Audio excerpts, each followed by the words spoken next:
देखिए दूसरा पार्ट है फ्रेंड्स चैप्टर 9 का, किसका, क्लास 7 साइंस एनसीईआरटी की किताब चल रही है। 9.4 हमने पूरा कर लिया था, 9.5 पे पहुंच गए हैं जो कि है आपका मॉइस्चर इन सॉइल। अब यहाँ पे हम बात करेंगे फ्रेंड्स कि क्या कभी आपने किसी हॉट समर डे पे किसी एक फार्म लैंड में किसी एक एग्रीकल्चरल साइट पे सॉइल को देखा है। आप देखोगे कि लैंड शिमर कर रहा होता, हल्का सा चमक सा रहा होता। इस चमकने के प्रोसेस को हम देखेंगे, बिल्कुल बहुत अलग से आपको कुछ नहीं दिखेगा बट फिर भी एक चमकता हुआ सा दिखेगा, खासकर बिल्कुल सॉइल के ऊपर। ऐसा क्यों होता है?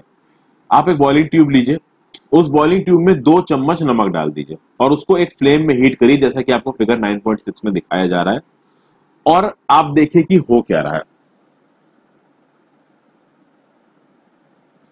जब आप इस सॉइल को गर्म कर रहे हैं यहां पे, तो इससे वेपर्स निकल रहे हैं, और जहां पे कंपैरेटिवली ये जो टेस्ट ट्यूब है ऊपर ठंडी है, उसके इनर साइड पे जो वेपर्स हैं आपके कंडेंस कर रहे हैं, तो ड्रॉपलेट्स आपको नजर आ रही है। इससे समझ में क्या आया?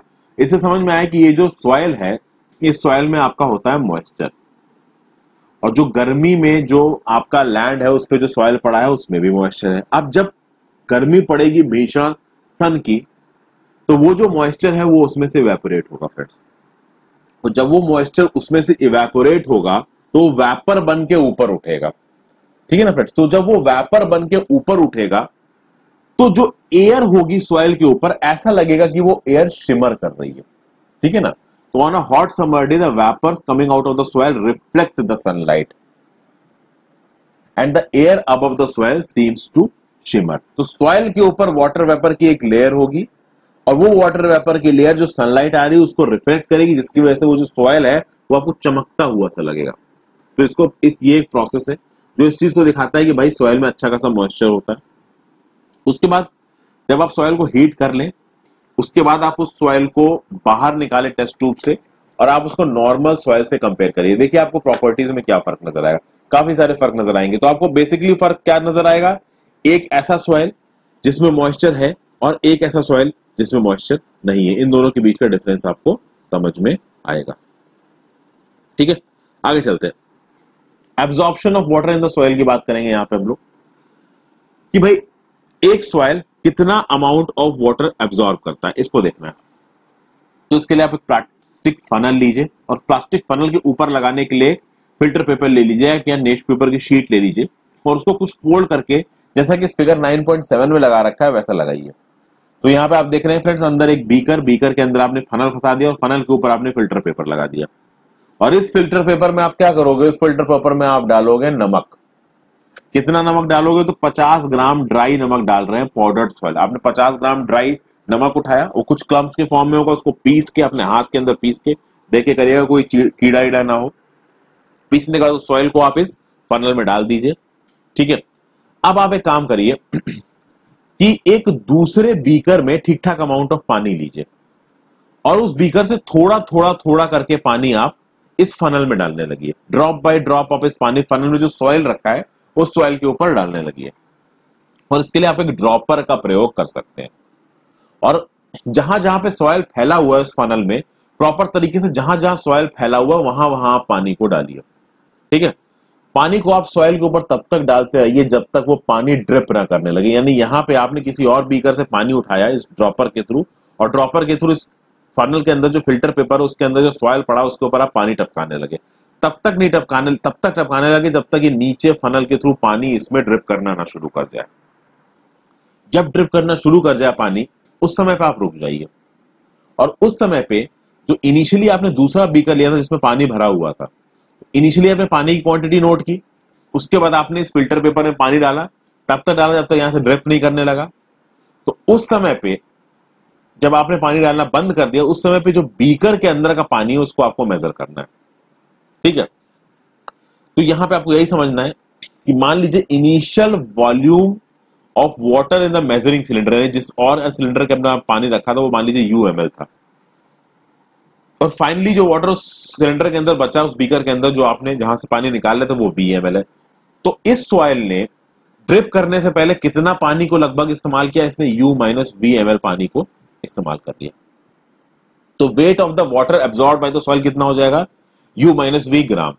पानी के टर्म्स में देखा जाएगा, अगर वॉल्यूम आपका U-V ml है तो उसका वेट हो जाएगा U माइनस V ग्राम, क्योंकि 1 ml of water is equals to 1 gram. इसको किसी एक पर्टिकुलर चैप्टर में मैं बाद में और डिटेल में बताऊंगा, तो वहां पे इस पे अभी हम नहीं जाते हैं। तो परसेंटेज ऑफ वाटर एब्जॉर्ब कितना हुआ, 50 ग्राम नीचे, चूंकि टोटल सॉइल इतना था, और U minus V ml of water यानी कि U minus V gram of water को एब्जॉर्ब किया इनटू 100। तो इससे आपको पता चल जाएगा कि उस पर्टिकुलर अमाउंट ऑफ सॉइल ने कितना परसेंटेज ऑफ वाटर एब्जॉर्ब किया अपने रिस्पेक्ट में। और इस एक्टिविटी को आप अलग अलग सॉइल्स के साथ करिए और अलग अलग सॉइल्स के साथ आप परकोलेशन रेट को पता करने की कोशिश कीजिए। तो देखिए किस सॉइल में ज्यादा परकोलेशन रेट है, कुछ सॉइल में लेस परकोलेशन रेट है। ये परकोलेशन रेट किस सॉइल में ज्यादा है, किस सॉइल में कम है, ये मैं आपको ऑलरेडी बता चुका हूं फ्रेंड्स। जो सैंडी सॉइल होता है उसमें परकोलेशन रेट बहुत ज्यादा होता है, जो क्लेई सॉइल होता है उसमें परकोलेशन रेट लोवेस्ट होता है, जो लोमी सॉइल होता है उसका परकोलेशन रेट सैंडी और क्लेई के बीच में होता है।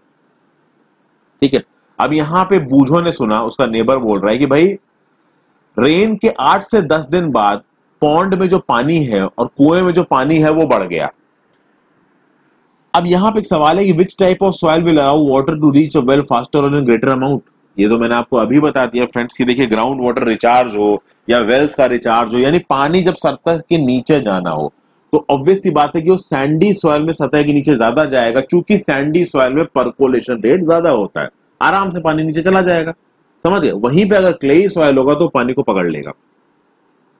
तो यहां पे सवाल है कि which type of soil retains the highest amount of water and which retains least. तो हाईएस्ट रिटेंशन कैपेसिटी होती है आपकी क्लेई सॉइल की और लोएस्ट रिटेंशन कैपेसिटी होती है आपकी सैंडी सॉइल की। ठीक है, ये एक आपका तरीका, मतलब जो कंसेप्ट से उसको हमने यहाँ पे समझ लिया है। आगे चलते हैं। सॉइल एंड क्रॉप्स पे जाने से पहले यहाँ पे एक छोटी सी इंफॉर्मेशन दे रखी है, इंफॉर्मेशन समझने की कोशिश करिए। ग्राम्स और किलोग्राम्स ये मास के यूनिट्स हैं। ग्राम और किलोग्राम मास के यूनिट्स हैं, और जिस चीज का मास 1 ग्राम होता है लमसम उसका वेट भी हम 1 ग्राम बताते हैं। तो बेसिकली हम क्या करते हैं कि जब भी किसी चीज का वेट पूछा जाता है तो हम बोलते हैं भाई 1 किलोग्राम उसका वेट है, जबकि बेसिकली वो जो किलोग्राम है ना वो मास की यूनिट है। इसलिए हम लोग डेली लाइफ, इन कॉमर्स में, इंडस्ट्री में ग्राम और ग्राम वेट के बीच का डिफरेंस भूल चुके हैं। ग्राम किस चीज की यूनिट है? ग्राम है आपकी मास की यूनिट, और वेट की यूनिट हो जाएगी ग्राम वेट। उसी तरीके से मास की यूनिट है किलोग्राम और वेट की यूनिट हो जाएगी किलोग्राम वेट। बट जब भी हम ग्राम की बात करते हैं, हम किलोग्राम की बात करते हैं, उसको हम वेट ही समझ लेते हैं, मास एक सेकंड के लिए भूल जाते हैं। मास मतलब उस चीज के अंदर कितना मैटर है। मास के कंसेप्ट को, मैटर के कंसेप्ट को हम लोग और ढंग से फिजिक्स जब आएगी वहां समझेंगे। अब हम सॉइल और क्रॉप्स की बात करते हैं। देखिए भाई, अलग अलग देश के हिस्सों में अलग अलग तरीके के सॉइल है। जैसे कि हमारा पेनिनसुलर प्लेट्यू है, वहां पे आपको ब्लैक सॉइल मिलता है, जिसको आप ब्लैक कॉटन सॉइल भी बोलते हैं, जो कि कॉटन उगाने के लिए बहुत अच्छा होता है। कई सारे भागों में हमको क्लेई सॉइल मिलता है, बहुत सारे भागों में हमको लोमी सॉइल मिलता है, और बहुत सारे भागों में हमको सैंडी सॉइल मिलता है। सॉइल में बहुत सारी चीजें इफेक्ट डालती है। विंड इफेक्ट डालेगी, रेनफॉल इफेक्ट डालेगा, टेम्परेचर, लाइट, ह्यूमिडिटी, इन सब का इफेक्ट पड़ता है सॉइल पे, सॉइल के प्रोफाइल पे, सॉइल के स्ट्रक्चर पे, इन सब चीजों का इफेक्ट पड़ेगा। ठीक है, तो जो क्लाइमेटिक फैक्टर्स होते हैं और ये बाकी सारी चीजें होती हैं, सॉइल के कंपोनेंट्स को डिसाइड करती हैं। फिर काफी हद तक ये डिसाइड होगा कि भाई देखिए, जिस तरीके का सॉइल होगा उस तरीके की उसमें वेजिटेशन उगाई जाएगी, उस तरीके की उसमें क्रॉप्स उगाई जाएंगी। अब अगर क्लेई सॉइल है या लोमी सॉइल है तो वहां पे व्हीट उगाया जाएगा, ग्राम यानी कि पल्सेस उगाई जाएंगी, क्योंकि इस तरीके के सॉइल वाटर को रिटेन कर लेते हैं। अब अगर आप पैडी सॉइल की बात करोगे फ्रेंड्स, तो पैडी सॉइल को भी आप क्लेई में उगाओगे। क्लेई में क्यों उगाओगे? क्योंकि क्लेई ऑब्वियस सी बात है, वाटर रिटेंशन कैपेसिटी क्लेई की बहुत ज्यादा है, उसमें ऑर्गेनिक मैटर भी होता है, इसलिए पैडी को उसमें उगाया जाता है। फिर लेंटल्स की बात कर ले, यहाँ दाल की बात हो रही, पल्सेस की बात हो रही है, इनको लोमी सॉइल में उगाया जाता है। खास बात फ्रेंड्स इतना याद रखिएगा कि देखिए, जो लोमी सॉइल होता है ना, वो ज्यादातर तरीके के क्रॉप्स को उगा सकता है। Loamy soil is capable of growing most type of crops, क्योंकि मैंने आपको पहले ही बताया है कि लोमी सॉइल के अंदर सैंडी सॉइल की भी अच्छी क्वालिटीज है और क्लेई सॉइल की भी अच्छी क्वालिटीज है। वाटर रिटेंशन की जब आती है कि भैया वो सॉइल जो वाटर को अच्छे से पकड़ पड़े, तो वो सॉइल होता है आपका क्लेई सॉइल। तो व्हीट, राइस आप क्लेई सॉइल में उगा सकते हो या क्लेई लोमी सॉइल में उगा सकते हो। सैंडी सॉइल में कम ही चीजें उगाई जाती है। जैसे फॉर एग्जांपल एक चीज जो सैंडी सॉइल में उगाई जाती है, सैंडी लोम या सैंडी लोमी में या फिर लोमी में अकेले में, वो होती है कॉटन। क्योंकि कॉटन में स्टैंडिंग वाटर नहीं चाहिए। अगर कॉटन में स्टैंडिंग वाटर होगा तो क्रॉप खराब हो जाएगी। पानी बरसे और उसमें पानी पहुंचे, उसके रूट्स में पानी पहुंचना जरूरी है, बट एक पर्टिकुलर टाइम पे पहुंचे। हमेशा वहां पे स्टैंडिंग वाटर नहीं होना चाहिए, नहीं तो क्रॉप खराब हो जाएगी कॉटन की। इसलिए कॉटन को आप लोमी सॉइल में या सैंडी लोमी सॉइल में उगा सकते हैं, सैंडी सॉइल और लोमी सॉइल के मिक्सचर में। अब यहाँ पे हम लोग एक केस स्टडी देखते हैं आगे जाने से पहले।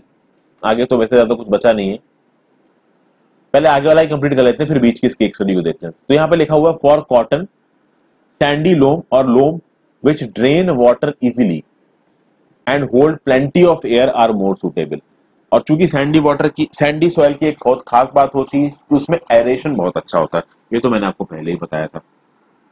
फिर जो व्हीट है, व्हीट जैसे क्रॉप्स आपके फाइन क्लेई सॉइल में उगाए जाएंगे, क्योंकि क्लेई सॉइल में ह्यूमस भी अच्छा खासा होता है, फर्टाइल भी होते हैं और उनकी वाटर रिटेंशन कैपेसिटी अच्छी होती है। तो देखिए क्लेई सॉइल में आप व्हीट उगा सकते हो, राइस उगा सकते हो, ग्राम उगा सकते हो। फिर अगर आप यहाँ पे सैंडी सॉइल की बात करते हो तो सैंडी और लेमी सॉइल के मिक्सचर में आप कॉटन उगा सकते हो, ठीक है। तो लोमी सॉइल में आप ऑलमोस्ट हर चीज उगा सकते हो फ्रेंड्स। लोमी सॉइल में आप व्हीट, राइस, लेंटिल्स, पल्सेस, बहुत तरीके की चीजें आप लोग लोमी सॉइल में उगा सकते हैं। तो यहाँ पे सवाल आएगा which kind of soil would be most suitable for planting rice. Planting rice के लिए क्लेई सॉइल इज सुटेबल, क्योंकि इसकी वाटर रिटेंशन कैपेसिटी तगड़ी होती है, ठीक है। तो यहाँ पूछा है कि भैया कौन सा सॉइल राइस प्लांटिंग के लिए अच्छा है। सॉइल विद हायर और lower rate of percolation, obvious सी बात है soil with lower rate of percolation, जो कि जिस सॉइल का रेट ऑफ परकोलेशन कम होगा उस सॉइल की वाटर रिटेंशन कैपेसिटी अच्छी होगी, और राइस के लिए वाटर रिटेंशन कैपेसिटी अच्छी चाहिए। यहां पे रेट ऑफ परकोलेशन और अमाउंट ऑफ वाटर रिटेन के बीच का जो फर्क है वो हम समझ चुके हैं। कीवर्ड्स कौन कौन से हैं वहां पे फ्रेंड्स? तो हमने क्लेई सॉइल की बात की, हमस की बात की जो कि डेड ऑर्गेनिक मैटर है, लोमी सॉइल की बात की जो कि क्लोई और सैंडी का मिक्सचर है, परकोलेशन पानी का अंदर जाना, मॉइस्चर की बात की, सैंडी की बात, सॉइल की बात की, वाटर रिटेंशन की बात की। सॉइल इरोजन की बात करते हैं। देखिए सॉइल इरोजन यानी कि सतह पर से सॉइल का हटना। अब ये सॉइल पानी की वजह से भी हट सकता है, पानी के फ्लो की वजह से, विंड की फ्लो की वजह से हट सकता है, बर्फ की वजह से भी इरोड हो सकता है। जो प्लांट रूट्स होते हैं ना वो सॉइल को फर्मली बाइंड करते हैं, और अगर प्लांट्स नहीं होंगे तो सॉइल लूज हो जाएगा। जब सॉइल लूज हो जाएगा तो विंड आएगी, वाटर आएगा, वो सब सॉइल को बहा के लेके जा सकता है, सॉइल को इरोड कर सकता है। इसलिए जहां पे कोई वेजिटेशन नहीं है, जहां पे ट्रीज नहीं है, जहां पे प्लांट कवर नहीं है, वहां पे सॉइल बहुत तेजी से इरोड होगा, डिग्रेडेशन बहुत तेजी से होगा। लैंड का जो डिग्रेडेशन है उन जगहों पे बहुत तेजी से होगा। इसलिए डेजर्ट्स में देख लीजिए, बैरन लैंड्स में देख लीजिए, वहां पे डिसर्टिफिकेशन बहुत होता है, डिग्रेडेशन लैंड का बहुत होता है, चूंकि सॉइल को पकड़ के रखने के लिए वहां पे वेजिटेशन नहीं है। इसीलिए भाई ट्रीज को नहीं काटना चाहिए, डिफॉरेस्टेशन को प्रमोट नहीं करना चाहिए, हमें प्लांट्स को रेगुलरली प्लांट करते रहना चाहिए और अपने ट्रीज को बचा के रखना चाहिए, ताकि हमारे ग्रीन एरियाज बचे रहें और उससे रिलेटेड प्रॉब्लम्स हमको ना हो। अभी आखिरी व्हाट यू हैव लर्न्ड को रिवाइज करने से पहले एक बार हम लोग यहाँ कुछ फैक्टर्स हैं, एक ये केस स्टडी है, इसको देख लेते हैं। तो केस स्टडी में कुछ ये बोल रखा है कि देखिए जॉन, रशीदा और राधा हैं। ये जो जॉन, रशीदा और राधा है ये भैया लीलाधर दादा के पास गए और संतोष मालविया के पास गए, जो कि सुहागपुर मध्य प्रदेश में रहते हैं। लीलाधर दादा है, वो सॉइल प्रिपेयर कर रहे हैं, क्या बनाने के लिए? सुराही, मटका, कल्ला बनाने के लिए। कल्ला मतलब जो अर्दन फ्राइंग पैन होता है। और इन मटकों में तो फ्रेंड्स आपके बहुत सारे आइटम्स भी बनते हैं, आप सब्जी खाना लोग भी मटकों में बनाते हैं। तो ये कुछ कन्वर्सेशन हुआ, तो भाई पूछा गया लीलाधर दादा से कि आप सॉइल कहां से लेके आए? तो दादा ने बोला we bought the back soil from a piece of barren land. फिर दादा से पूछा गया कि आप सॉइल को प्रिपेयर कैसे करते हैं? तो दादा ने बोला कि पहले हम सॉइल को एक लार्ज टैंक में आपका सुखाते हैं, फिर उसमें से पेबल्स और मिट्टी और गिट्टियां वो सब होता है निकालते हैं। निकालने के बाद हम उस सॉइल को सोक करते हैं 8 घंटों के लिए। फिर उस सॉइल को हम लोग हॉर्स डंग से मिलाते हैं। अब इस हॉर्स डंग से मिलाने के बाद सॉइल को गूंथते हैं, और गूंथने के बाद उसको व्हील पे रख के उसको एक अप्रोप्रिएट शेप देते हैं। वो शेप हाथ से दिया जाता है, जो कि कुम्हार देते हैं, पॉटर्स देते हैं, ये कुम्हारी है। शेप देने के बाद उसको 3 दिन तक सूखने के लिए रखा जाता है। 3 दिन तक सूखने के बाद उसको कलर किया जाता है, और कलर करने के बाद उसको हाई टेम्परेचर पे बेक किया जाता है ताकि वो बिल्कुल स्ट्रांग हो जाए। अब यहाँ पे एक सवाल पूछा गया कि आपने हॉर्स डंग को इस सॉइल में क्यों मिलाया? तो दादा ने बोला कि देखिए हॉर्स डंग को हमने इस सॉइल में इसलिए मिलाया ताकि जो सॉइल के पोर्स हैं वो खुल जाएं, और जब सॉइल के पोर्स हैं वो खुल जाएगा तो पानी के अंदर जो मटके और सुराही के अंदर जो पानी है वो पानी उन पोर्स के थ्रू इवेपोरेट हो सकता है, और जब वो इवेपोरेट होगा बाहर की हवा के टच में आएगा तो रेगुलरली कूल होता रहेगा, ठंडा होता रहेगा। इसीलिए सुहागपुरी, सुराही और मटका आसपास के इलाकों में जैसे कि नागपुर, जगरपुर, इलाहाबाद, प्रयागराज में बहुत फेमस है। प्रयागराज इलाहाबाद का ही नाम है एक्चुअली। ठीक है, तो हमने ये कुछ चीजें देख ली, यहाँ पे एक केस स्टडी थी, इसको भी समझा। तो हम देख लेते हैं हमने क्या क्या समझा फ्रेंड्स। यहाँ पे हमने समझा कि soil is very important for life on the earth. Actually most important तो नहीं बट वेरी इंपॉर्टेंट है, क्योंकि प्लांट्स को वाटर और न्यूट्रिएंट्स इससे ही मिलेंगे और प्लांट्स से फोटोसिंथेसिस करेंगे और वही प्लांट्स का खाने से आगे की ट्रॉफिक लेवल चलेगा हर जगह पे। फिर सॉइल 3 तरीके के होते हैं, क्लोई, लोमी और सैंडी। क्ले और सैंडी के बीच का फर्क समझ लेते हैं। देखिए, सैंडी में लार्ज बिग रॉक पार्टिकल्स होते हैं, क्लेई में फाइन रॉक पार्टिकल्स होते हैं। सैंडी ज्यादा पानी नहीं होल्ड कर सकता, क्लेई की बहुत अच्छी वाटर रिटेंशन और वाटर होल्डिंग कैपेसिटी होती है। सैंडी में अच्छा खासा एरेशन होता है, क्योंकि उसके लम्प्स बड़े बड़े होते हैं, उनके बीच में बहुत सारी जगह होती है, तो हवा अच्छे से पास हो सकती है। क्लेई में हवा अच्छे से पास नहीं हो जाएगी, खासकर अगर पानी उसके थ्रू पास कर दिया तो वो बहुत भारी हो जाएंगे, उनके बीच के पोर्स में पानी बस जाएगा, तो हवा के लिए जगह ही नहीं बचेगी। आपका जो सैंडी सॉइल होता है वो लूज होता है, हल्का होता है, नॉन स्टिकी होता है। जो क्लेई सॉइल होता है काफी कॉम्पैक्ट होता है, भारी होता है, पानी की वजह से तो स्टिकी होता है। जो सैंडी सॉइल है वो कम फर्टाइल होता है, बट क्लेई सॉइल ज्यादा फर्टाइल होता है, उसमें न्यूट्रिएंट्स भी ठीक ठाक होते हैं और उसकी पानी होल्ड करने की कैपेसिटी भी अच्छी होती है। पर्कोलेशन रेट अलग अलग सॉइल्स में अलग अलग होता है। सबसे ज्यादा पर्कोलेशन रेट सैंडी सॉइल में होता है, क्योंकि इसमें बहुत सारी जगह होगी तो पानी आराम से ड्रेन कर जाएगा, लेकिन क्ले की वाटर रिटेंशन कैपेसिटी बहुत अच्छी होती है, इसलिए पर्कोलेशन रेट बहुत कम होता है। सैंडी सॉइल की वाटर रिटेंशन कैपेसिटी सबसे बकवास होती है, इसलिए इसका पर्कोलेशन रेट सबसे ज्यादा होता है। अलग अलग तरीके का सॉइल का प्रयोग अलग अलग तरीके की क्रॉप्स को उगाने में होता है। जैसे क्लेई सॉइल और लोमी सॉइल का प्रयोग गेहूं उगाने में, ग्राम उगाने में, चावल उगाने में होता है। कॉटन उगाने में सैंडी लोमी सॉइल का प्रयोग होता है। आगे बात कर लेते हैं। सॉइल जो पानी अपने में होल्ड करके रखता है उसको आप बोलते हैं सॉइल मिक्सचर। और एक सॉइल की जितनी कैपेसिटी होगी पानी होल्ड करने की वो डिपेंड करेगा जगह टू जगह, और उस जगहों के हिसाब से वहां पे क्रॉप्स उगाई जाएंगी। पॉट्स, टॉयज और स्टैच्यूज बनाने के लिए क्लेई सॉइल का इस्तेमाल किया जाता है। तो यहाँ पे ये चैप्टर खत्म हो गया फ्रेंड्स। अगला चैप्टर 10 भी अपलोड हो चुका है, इनफैक्ट सारे चैप्टर्स इसके अपलोड हो चुके हैं, आप जाके देख सकते हैं। तो बस ये वीडियो यहाँ खत्म करता हूँ फ्रेंड्स। वीडियो चैनल को सब्सक्राइब कर लीजिएगा और वीडियो को लाइक किए बिना मत जाइएगा, क्योंकि जितना ज्यादा आप लाइक करेंगे उतना ही ज्यादा यूट्यूब का एल्गोरिथम इसको प्रमोट करेगा और मुझे ज्यादा व्यूज मिलेंगे। तो thank you for watching friends. कुछ कर सकते हैं मेरे लिए तो लाइक कर दीजिएगा। Good bye.